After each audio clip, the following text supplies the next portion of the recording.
इस प्रेजेंटेशन का टॉपिक है इकोसिस्टम पार्ट 3 डिकम्पोजिशन। सबसे पहले डिकम्पोजिशन इस टर्म का मतलब समझते हैं।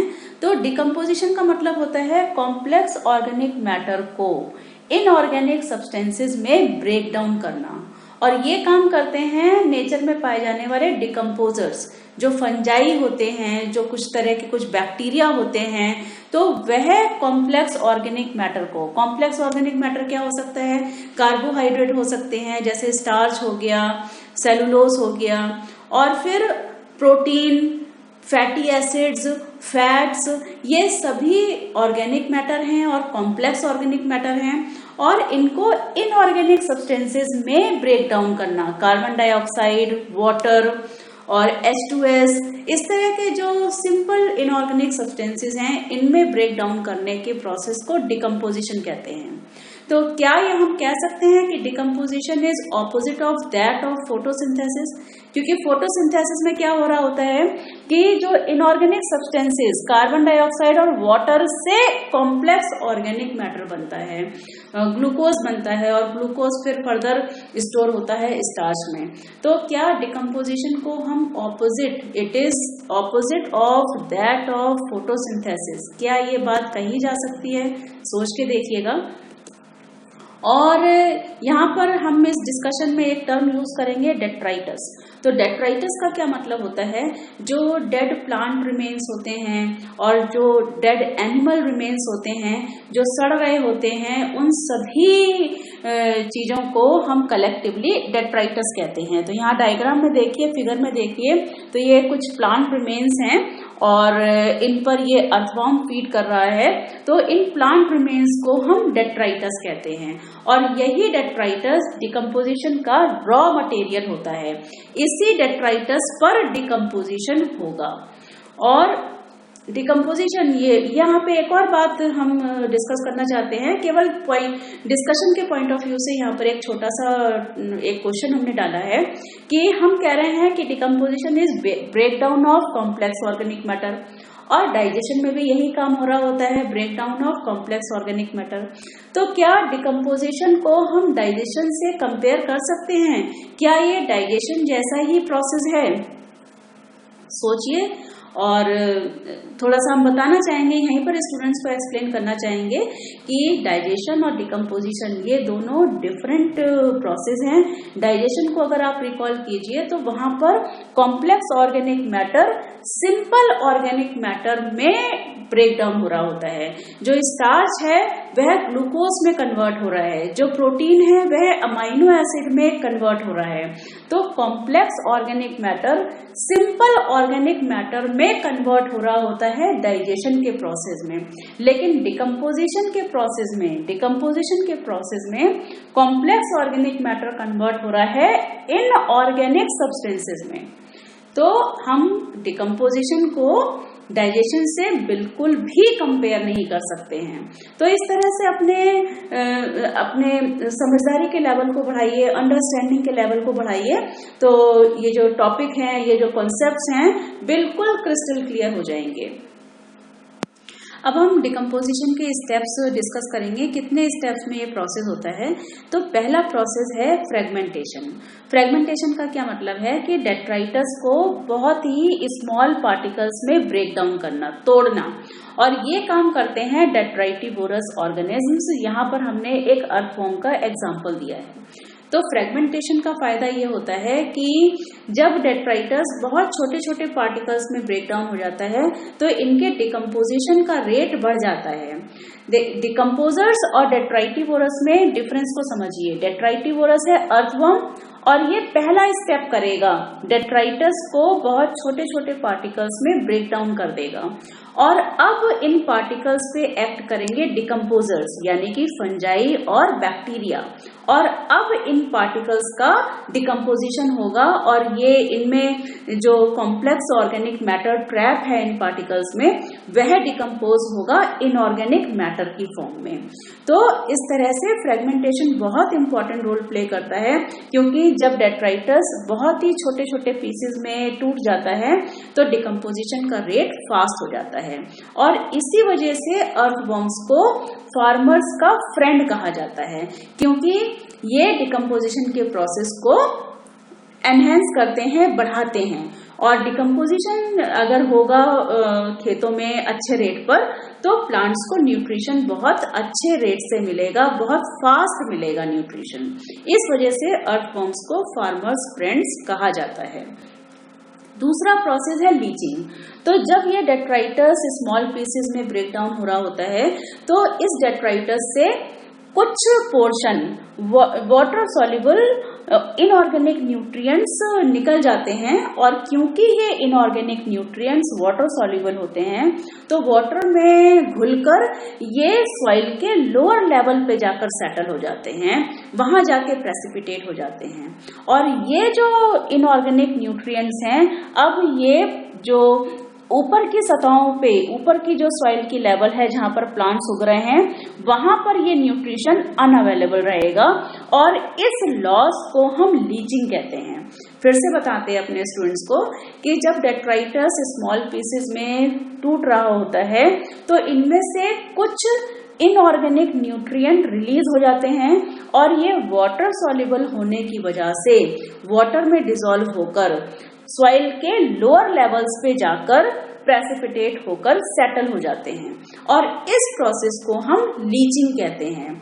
और ये सॉल्ट्स अनअवेलेबल हैं प्लांट्स के लिए जो कि सॉइल की अपर लेयर में उग रहे हैं।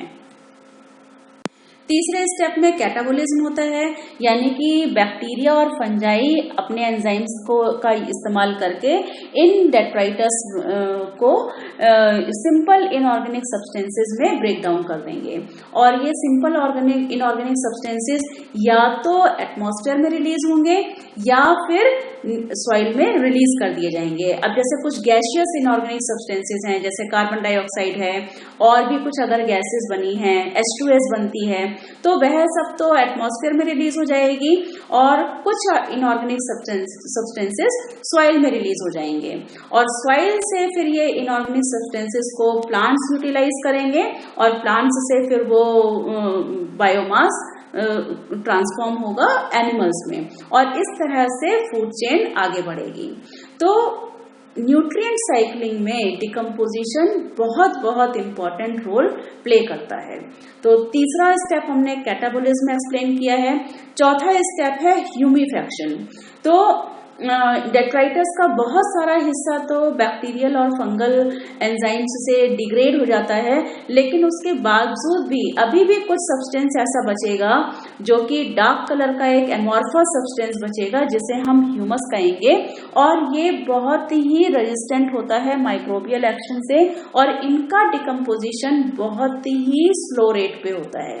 क्या बताया जा रहा है कि जो डेट्राइटस है उसका एक पोर्शन तो बहुत फास्ट रेट से डिग्रेड हो जाता है और अभी भी कुछ पोर्शन ऐसा बचता है जिसको हम ह्यूमस कहते हैं, और ये इस ह्यूमस का डिकम्पोजिशन बहुत ही स्लो रेट से होता है, माइक्रोबियल एक्शन इन पे बहुत स्लो होता है और धीरे धीरे इस ह्यूमस से न्यूट्रिशन रिलीज होता है। और ये जो ह्यूमस है ये एक रिजर्वायर की तरह काम करता है, क्योंकि ये बहुत ही धीरे धीरे ये ह्यूमस डिकम्पोज होगा और न्यूट्रिशन को बहुत स्लो रेट से रिलीज करेगा। तो ह्यूमस को हम रिजर्वायर भी कहते हैं न्यूट्रिएंट्स का। और पांचवा प्रोसेस है मिनरलाइजेशन। मिनरलाइजेशन का क्या मतलब है कि ह्यूमस, मैंने क्या बताया अभी कि ह्यूमस डिकम्पोज तो होगा लेकिन बहुत स्लो रेट से होगा। तो अब जब ह्यूमस का फर्दर डिग्रेडेशन होगा तो अब और जो इनऑर्गेनिक न्यूट्रिएंट्स रिलीज होंगे उस प्रोसेस को हम मिनरलाइजेशन कहते हैं। तो इस स्लाइड को हम फिर से समराइज करते हैं कि डेट्राइटस का एक तो बहुत फास्ट डिग्रेडेशन होता है, बहुत फास्ट रेट से सिंपल इनऑर्गेनिक सब्सटेंसेस रिलीज हो जाते हैं, और अब जो डेट्राइटस बचा है वो डार्क कलर का होता है, डार्क ब्राउन कलर का होता है जिसे हम ह्यूमस कहते हैं।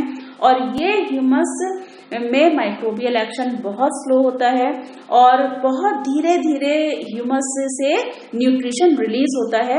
इस वजह से हम ह्यूमस को रिजर्वायर ऑफ न्यूट्रिएंट्स भी कहते हैं।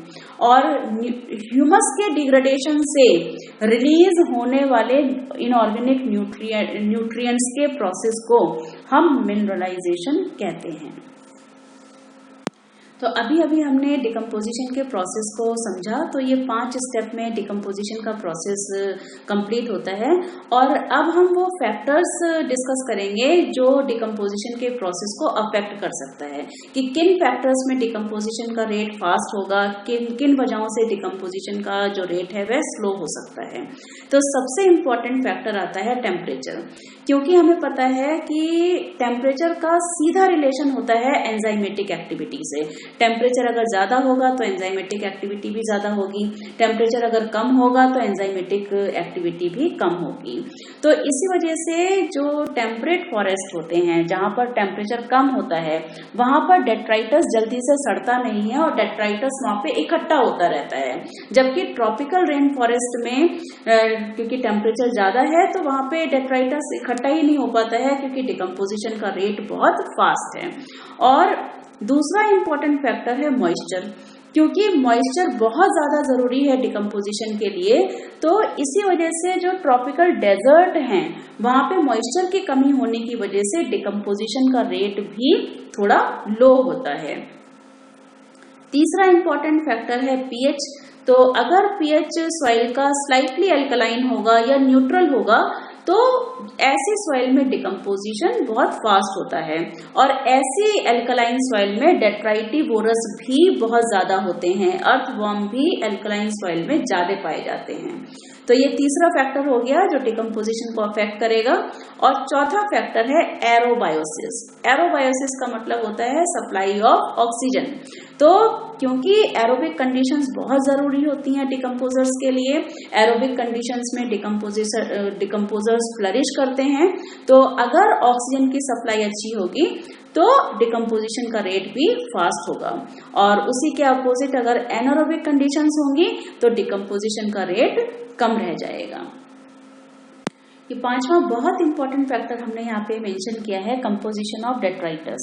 तो कंपोजिशन का क्या मतलब है कि अगर कोई एनिमल रिमेन है और उसमें अगर काइटिन की मात्रा ज्यादा है और अगर कोई प्लांट रिमेन है उसमें अगर लिग्निन की मात्रा ज्यादा है, तो ऐसे एनिमल और प्लांट रिमेन का जो डिकम्पोजिशन का रेट है वह स्लो हो जाएगा।